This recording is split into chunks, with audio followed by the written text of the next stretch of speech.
the cultural landscape is a strange and cyclical thing. Just when you think a chapter is closed, the winds of nostalgia and commercial opportunity blow it wide open again. For over 15 years, the story of Sam Raimi's Spider-Man universe, beautifully embodied by Tobey Maguire's Peter Parker, was considered complete. It had a definitive, if bittersweet, ending. But then, a single scene in a multiverse-shattering film changed everything. The seismic impact of Spider-Man No Way Home didn't just break the box office. It broke the sealed fate of Tobey Maguire's Spider-Man. The question is no longer if we will see him again, but when and how. The conversation has shifted from wistful fan speculation to a serious industry-level discussion, and the evidence is mounting that Spider-Man 4 with Sam Raimi and Tobey Maguire is not a matter of if, but when. Let's first address the single most important factor that has transformed this from a pipe dream into a viable project: the undeniable, staggering success of Spider-Man No Way Home. This wasn't just a hit. It was a cultural reset for the character and for Sony's Spider-Man universe. The film grossed over $1.9 billion worldwide, becoming one of the highest-grossing films of all time. But those numbers only tell part of the story. The true magic, the element that studios pay billions to recreate, was the audience's visceral, emotional reaction to the return of Tobey Maguire and Andrew Garfield. The cheers in theaters weren't just for a cool cameo. They were a collective release of 15 years of pent-up affection and unfinished emotional business. Sony Pictures, a studio that exists to monetize the Spider-Man IP, witnessed this phenomenon firsthand. They saw the merchandise fly off the shelves, the social media explode, and the box office receipts pile up, all powered by the return of these beloved iterations. In the cold, hard language of business, No Way Home provided irrefutable market research. There is an enormous, hungry, and global audience for Tobey Maguire's Spider-Man. To a studio, that kind of demand is not something you ignore. It's something you build a business plan around. Beyond the box office, the critical and fan reception to Maguire's return was universally warm. He wasn't just a nostalgia act. He brought a grounded, weary wisdom to the role that perfectly complemented Tom Holland's youthful energy. His performance reminded everyone why his portrayal was so foundational. He wasn't the quippy, ultra-confident hero of the later films. He was the relatable, slightly awkward, and deeply empathetic Peter Parker that an entire generation grew up with. This reception rehabilitated Maguire's star power in the role in a way that a simple legacy sequel might not have. It proved that he could not only still play the part, but could also bring a new, valuable dimension to it. For Tobey himself, who has been notoriously selective about his roles over the past decade, the positive experience on No Way Home seems to have been a catalyst. Reports from the set indicated a joyful, collaborative atmosphere. He and Andrew Garfield weren't just hired guns. They were actively involved in shaping their characters' returns, working with the director and Tom Holland to create authentic moments. This positive experience is crucial. It likely removed any lingering reservations Maguire might have had about slipping back into the spandex, proving that a return could be a creative and fulfilling endeavor, not just a commercial one. Then we have the Sam Raimi of it all. The visionary director who launched the modern superhero boom with his first two Spider-Man films has also seen a major career resurgence. His triumphant return to the genre with Doctor Strange in the Multiverse of Madness was a commercial smash, proving he still has the blockbuster chops and unique directorial flair that defines his work.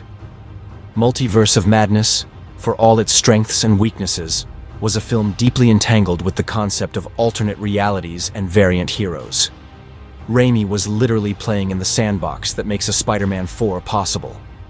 He's now reacclimated to the Marvel machine, understands the visual effects demands of a modern superhero film, and has rebuilt his relationship with Kevin Feige and Marvel Studios. The bridge is firmly re-established. Furthermore, Raimi has openly expressed his own regrets about Spider-Man 3, a film famous that forced the inclusion of Venom against his better judgment. The idea of unfinished business is a powerful creative motivator. The chance to return to his original creation, with the benefit of hindsight, more creative freedom, and the tools to finally tell the story he wanted to tell for Spider-Man 4, must be an incredibly enticing prospect for an artist like Raimi. Let's talk about that unfinished story.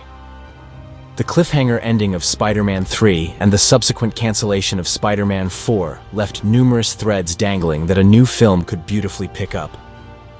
Before the project fell apart, Raimi and his team had developed several compelling concepts. The primary villain was set to be the Vulture, with John Malkovich reportedly in talks for the role. Anne Hathaway was even in discussions to play Felicia Hardy, who in early scripts was not yet the Black Cat, but a new love interest for Peter. This alone presents a fascinating what-if scenario. Imagine a story where a middle-aged Peter Parker, having lost Mary Jane and found a fragile piece, is pulled back into the hero's life.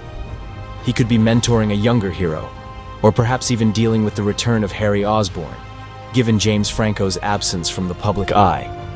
A storyline could be written around his character's legacy. The potential narrative is rich with pathos. We could see a Peter Parker who is no longer the bright-eyed college kid, but a man weighed down by the sacrifices he's made, trying to find his purpose again. This is a story we rarely see in superhero cinema. The legend in his autumn years, not hanging up the suit, but redefining what it means to be a hero.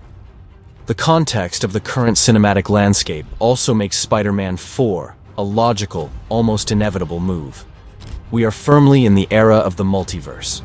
What was once a niche comic book concept is now the driving narrative force across major franchises, from Marvel to DC to everything everywhere all at once. The multiverse dismantles the idea of a rigid canon. It allows for different interpretations to coexist without conflict. This means a Raimi-directed Spider-Man 4 doesn't have to contradict the events of the Tom Holland films or the Venomverse. It can simply be another story from another reality, a what-if tale brought to life.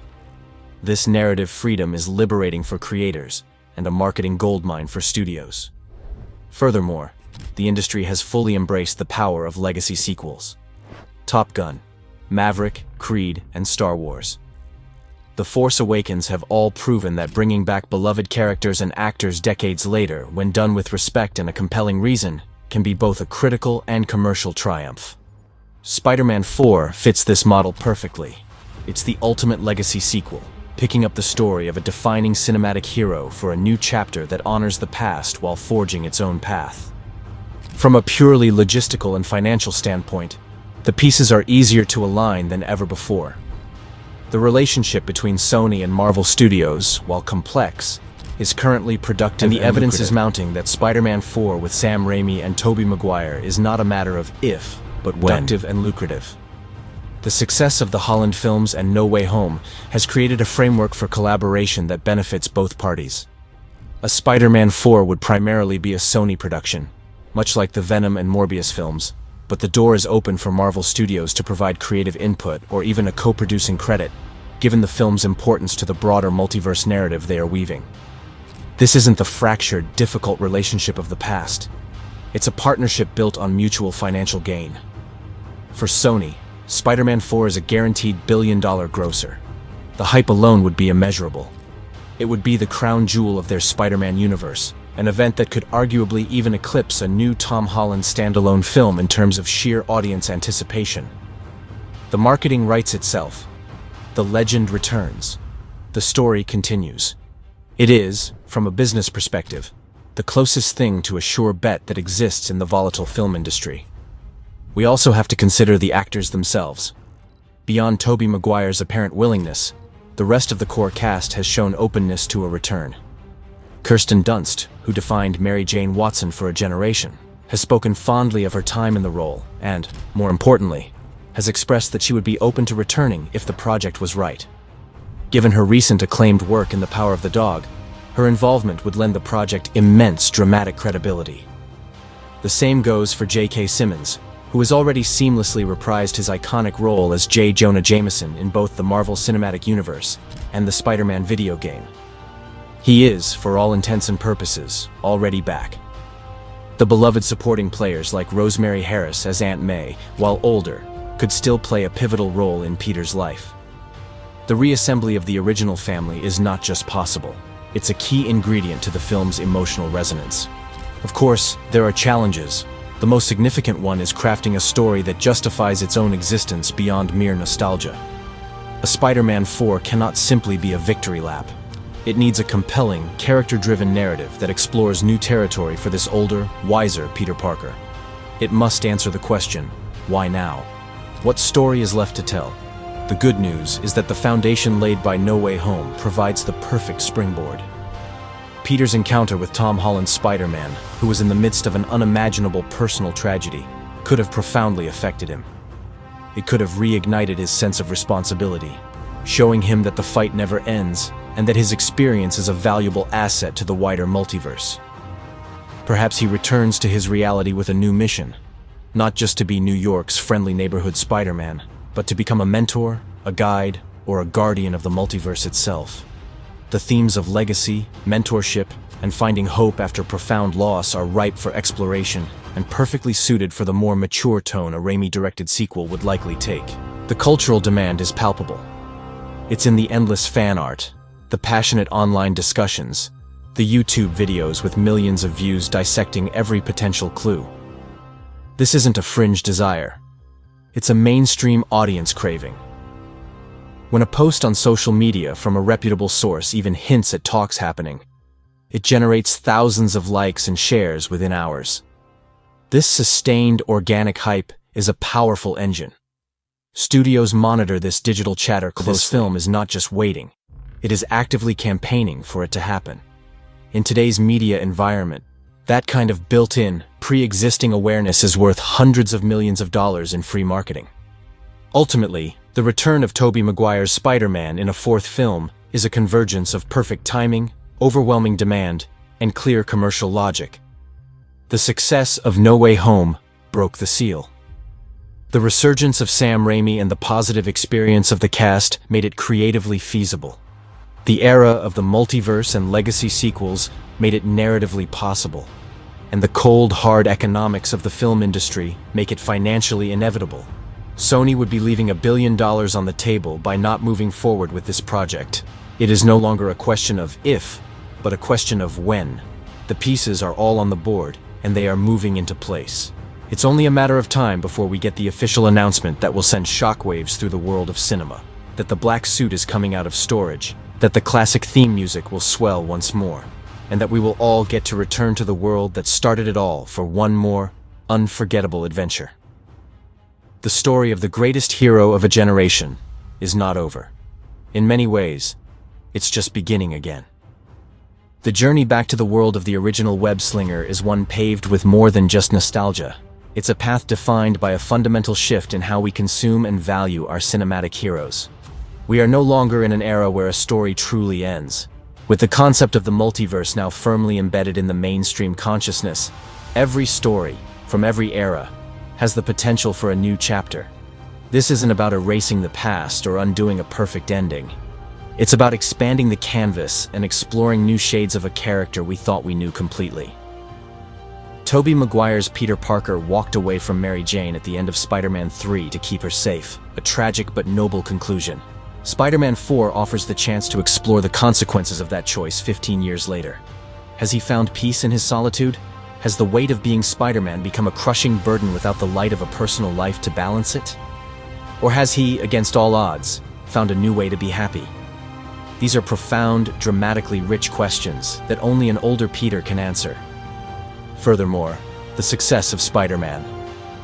Into the Spider-Verse has proven that audiences are not just willing, but eager to embrace multiple, simultaneous versions of Spider-Man. The film's central thesis, anyone can wear the mask, celebrates the diversity and variety of the hero. A Spider-Man 4 would be the live-action embodiment of that same spirit. It would affirm that Tobey Maguire's earnest, heartfelt portrayal is a timeless and vital part of the Spider-Man mythos, as relevant today as it was in 2002. It would complete a trinity of live-action Spider-Men, each with their own distinct tone and ongoing stories, offering something for every type of fan. Tom Holland represents the present and future, integrated into a vast universe. Andrew Garfield's version, whose return was also met with thunderous applause, now has the potential for his own redemption story with The Amazing Spider-Man 3. And Tobey Maguire would represent the legacy, the foundation, the wise elder statesman of the Spider-Verse. This isn't a competition. It's a celebration of the character's enduring, multifaceted appeal. The return of Tobey Maguire's Spider-Man is more than just another sequel. It is a cultural moment in the making. It is a chance to heal the old wound of Spider-Man 4's cancellation, to give a beloved creative team a chance to finish their story on their own terms, and to offer a generation of fans the closure and continuation they have dreamed of for over a decade. All the signs are pointing towards the web-slinger's return. The box office demand is there. The creative will is there. The narrative framework of the multiverse makes it possible. The stars have aligned. It's not a matter of if, but when the headline drops. So, keep your eyes peeled. True believers. The greatest comeback in modern cinema is quietly weaving its web, and when it strikes, it will be an event that resonates far beyond the box office. It will be a homecoming. Thanks for watching. If you found this breakdown useful, don't forget to hit that like button, share it with a friend, and subscribe for more deep dives made simple. Drop your thoughts in the comments. I'd love to hear your take. See you in the next one.